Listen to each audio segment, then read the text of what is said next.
Assalamualaikum warahmatullahi wabarakatuh. Berjumpa kembali dengan saya Imamuddin Shah, SP, Penyuluh Pertanian, Balai Penyuluhan Pertanian Kecamatan Tayu, Dinas Pertanian Kabupaten Pati.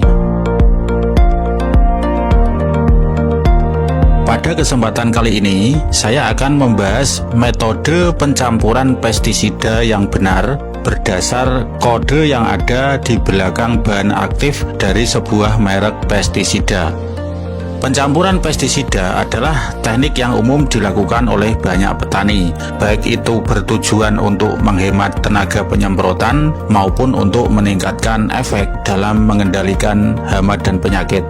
Namun begitu, ada beberapa faktor penting yang perlu diperhatikan agar pencampuran ini memberikan hasil optimal dan tidak menyebabkan masalah yang baru seperti kekebalan hama atau ketidakefektifan pestisida yang menjadikan efek ketidakmanjuran pestisida tersebut dalam mengendalikan hama.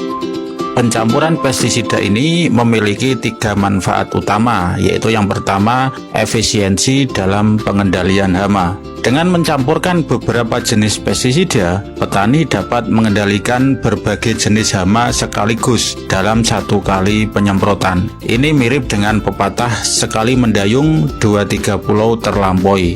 Misalnya dalam satu aplikasi, hama ulat dan kutu-kutuan bisa dikendalikan secara bersamaan, menghemat waktu dan menghemat tenaga.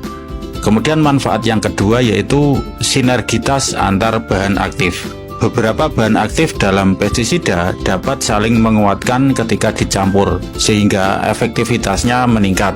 Misalnya pestisida A dan pestisida B, jika digabungkan bisa bekerja lebih cepat dan lebih kuat dalam membunuh hama dibandingkan jika digunakan secara terpisah. Dan manfaat yang ketiga, pencampuran pestisida ini yaitu untuk pencegahan kekebalan hama atau resistensi hama.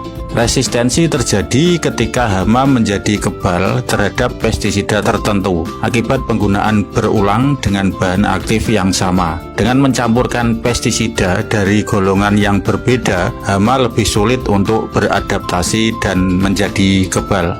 Menurut penelitian, ada pestisida yang boleh dicampur dan ada yang tidak boleh dicampur. Patokan pencampuran ini bisa dilihat dari kode di belakang bahan aktifnya. Misalnya, kita akan mencampur antrakol dan spontan dalam sekali aplikasi dengan tujuan untuk mengendalikan jamur sekaligus ulat dan serangga dalam sekali penyemprotan. Maka kita perlu tahu kode di belakang bahan aktif dari masing-masing pestisida ini. Mari kita cek. Antrakol dengan bahan aktif propinep terdapat kode WP yang berarti wettable powder, dan spontan dengan bahan aktif dimehipo dengan kode SL. Ini adalah tabel patokan pencampuran pestisida berdasar kode bahan aktifnya. Nomor 1, pestisida dengan kode AS, SL, SP, SC, WSC, dan SG tidak boleh dicampur dengan sesama jenisnya. Seperti contoh, SC tidak boleh dicampur dengan SC. Kemudian tabel nomor 2, pestisida larut air AS, SL, SP, SC, WSC, dan SG boleh dicampur dengan pestisida yang berbasis suspensi seperti WP, F, WDG, dan DF. Yang nomor 3, pestisida larut air seperti AS, SL, SP, SC, WSC, dan SG boleh dicampur dengan pestisida berbasis EC.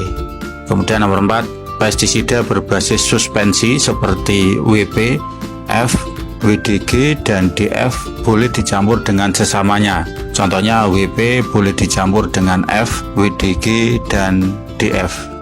Pestisida berbasis minyak seperti EC tidak boleh dicampur dengan sesama EC karena dapat menyebabkan bahan aktif tidak larut sempurna. Silakan di screenshot tabel pencampuran ini. Kemudian kita lihat tabel ini. Kita cocokkan dengan antrakol yang berkode WP dan spontan yang berkode SL.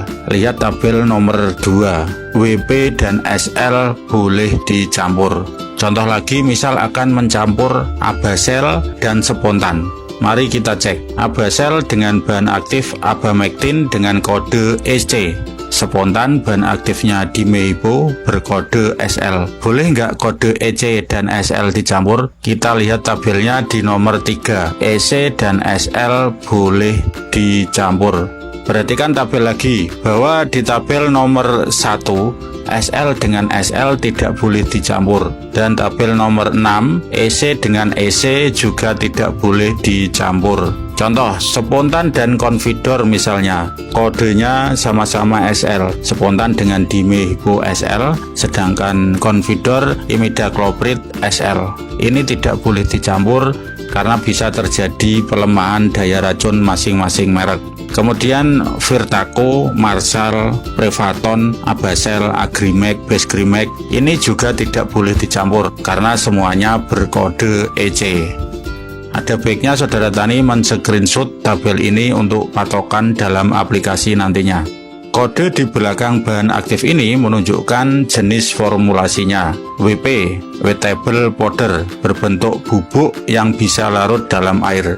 SC, Suspension Concentrat, cairan kental yang mengandung partikel padat tersuspensi, harus dikocok sebelum digunakan agar bahan aktif tidak mengendap.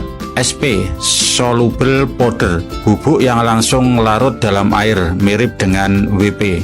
EC, Emulsifiable Concentrat, berbasis minyak, harus dicampur dengan bahan lain agar bisa larut dalam air. Kemudian WSC, Water Soluble Concentrat, cairan kental yang mudah larut dalam air dan membentuk larutan homogen, namun tetap harus dikocok sebelum digunakan.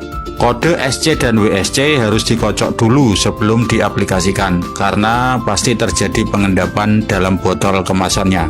Kemudian yang perlu diperhatikan lagi adalah pencampuran. Jangan mencampur pestisida dengan bahan aktif yang sama. Agrimek, Abacel, Besgrimek jangan dicampur karena sama-sama berbahan aktif abamectin. Contoh lagi seperti spontan, manuver, sidatan juga jangan dicampur karena sama-sama bahan aktifnya dimehipo. Dalam pencampuran ini juga jangan langsung dicampur di tangki. Isi tangki dengan air separuh saja terlebih dahulu. Lalu lakukan pencampuran masing-masing merek pestisida dengan air terlebih dahulu di 2 ember yang berbeda. Baru dimasukkan tangki satu persatu. Satu dimasukkan tangki, kemudian diaduk di dalam tangki. Kemudian baru pestisida satunya lagi dimasukkan, baru diaduk lagi.